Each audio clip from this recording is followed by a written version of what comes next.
నమస్కారం. నేను మీ పని Bhaskar, Hyderabad. Welcome to Pasumarthi astrology centre.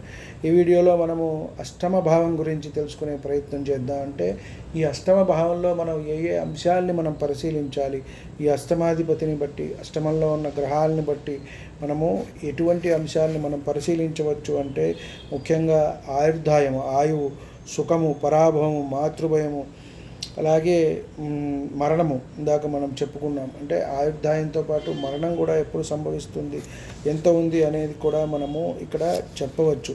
తృతీయము, అష్టమము, ద్వితీయము, సప్తమము, ఈ స్థానాలని అక్కడ ఉన్న గ్రహాలని బట్టి మనము చెప్పవచ్చు. ఆపత్తు, అలాగే సోదర శత్రువు, కలత్ర పీడన, కలత, విరోధి యొక్క నిలయం, దుఃఖము, సోమరితనము, రాజదండనం, భయము, అలాగే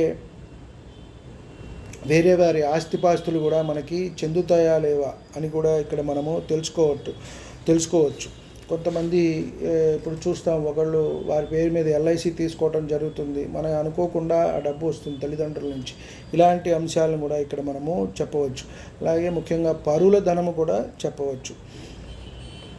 శిరచ్ఛేదనము, విపరీతమైన దుఃఖము, దురదృష్టము, దుష్టకార్యాలయందు ఆసక్తి, యుద్ధము, మనోవ్యధ, ఇవన్నీ అంశాలు కూడా మనం ఇక్కడ చూస్తూ ఉంటాం.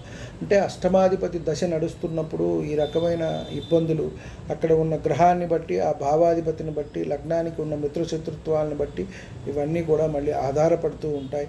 ఆ గ్రహాలు ఎక్కడ ఉన్నాయి అనే దాన్ని బట్టి కూడా ఫలితాలు అనేవి వస్తూ ఉంటాయి.